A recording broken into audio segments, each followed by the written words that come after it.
Right. Laxman గారు మీ దగ్గరికి వస్తున్నా. అంటే కేఆర్ఎంబి ఏర్పాటు చేశారు, కృష్ణా రిజర్వ్ బోర్డు కావచ్చు, గోదావరి మీద కానీ కేంద్రం చొరవ చేసి ఆ బోర్డులు ఏర్పాటు చేసింది. దానికి సరిగిన సిబ్బంది విషయంలో కానీ నిధుల విషయంలో కానీ రెండు రాష్ట్రాలు భరించాలంది.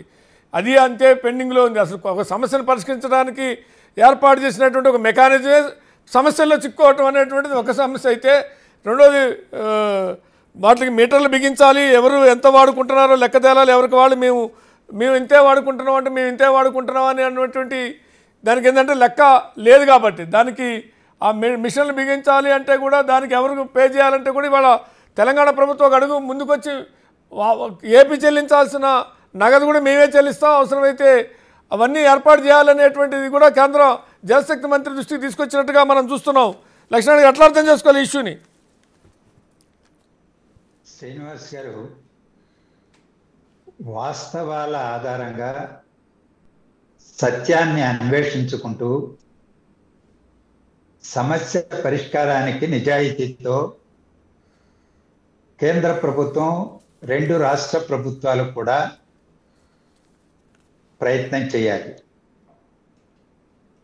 కృష్ణా యాజమాన్య బోర్డు కానీ, గోదావరి యాజమాన్య బోర్డు కానీ, లేదా పునర్వ్యవస్థీకరణ చట్టం ప్రకారం ఏర్పడిన అపెక్స్ కౌన్సిల్ కానీ, లేదా కేంద్ర ప్రభుత్వం కానీ ఎవరు కూడా నదీ జలాలని కేటాయించలేరు. అంతర్రాష్ట్ర నదీ జలాల వివాద చట్టం 1956 ప్రకారం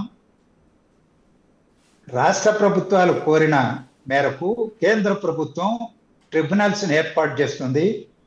ఆ ట్రిబ్యునల్సే విచారణ అనంతరం నీటి కేటాయింపులను చేస్తుంది. 1972లో బచావ్ ట్రిబ్యునల్ ఇచ్చినటువంటి తీర్పే కృష్ణా నదీ జలాలకు సంబంధించి లేదా గోదావరి నదీ జలాలకు సంబంధించినటువంటి నీటి కేటాయింపులు అమలులో ఉన్నాయి అనేది మొదట గమనంలో ఉంచుకోవాలి.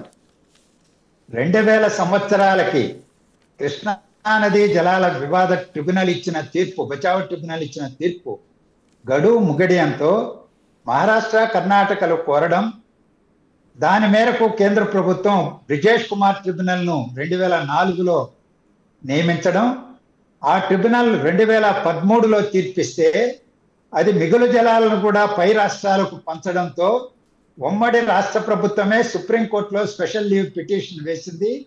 దానిపైన స్టే విధించడంతో ఇవాళ అది అమలులోకి రాలేదు.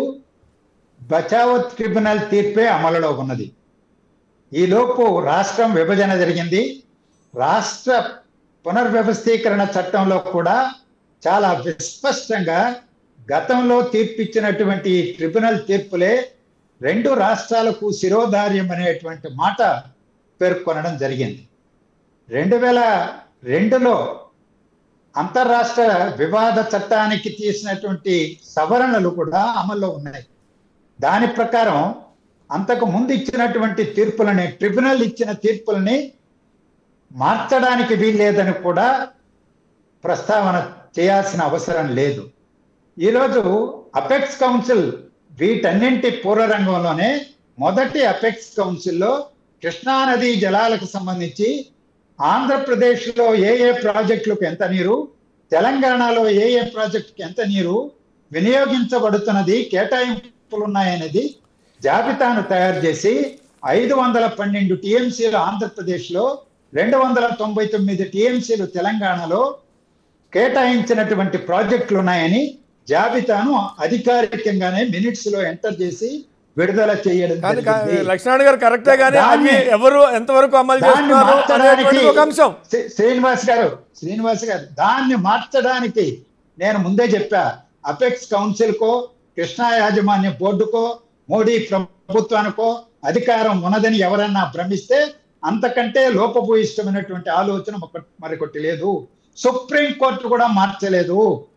ఈరోజు బ్రిజేష్ కుమార్ ట్రిబ్యునల్ తీర్పు ఏదైతే సుప్రీంకోర్టులో ఉన్నదో దాంట్లో మౌలికమైన మార్పు చేసే అధికారం సుప్రీంకోర్టుకు లేదు. దాన్ని మార్చే అధికారం ఈ బ్రిజేష్ కుమార్ ట్రిబ్యునల్ కి కూడా లేదు. ఒకసారి తీర్పు ఇచ్చిన తర్వాత తమ తీర్పును తామే సవరిస్తామంటే కూడా చట్టం ఒప్పుకోదు. ఇది వాస్తవం. కరెక్టే మీరు చెప్పింది కరెక్టే లక్ష్మణ్ గారు. మళ్ళీ మీ దగ్గరకు వస్తా. కానీ ఇప్పుడు మీరు చెప్పినట్టుగా చట్టాన్ని అర్థం చేసుకొని అమలు చేసుకుంటేనే బాగానే ఉండు. కానీ ఆ రకమైనటువంటి ప్రాక్టీస్ లేకపోవడం వల్లే బ్రిజేష్ కుమార్ ట్రిబ్యునల్ ఎంతవరకు అమలు అవుతుంది, లేదంటే సిడబ్ల్యూసి ఎంతవరకు వాళ్ళు ఉన్నటువంటి చట్టాలను అమలు చేస్తున్నారు అంటే ఆ రకమైనటువంటి పరిస్థితి ఉండట్లా. వడ్డిచ్చేవాడు మనోడైతే ఎక్కడ కూర్చున్నా అన్నట్టుగా గతంలో కానీ ఇప్పుడు కానీ ఎవరైనా ఆ రాష్ట్రాలే చూస్తున్నాయి. మనం బాబ్లీ వివాదం చూసాం.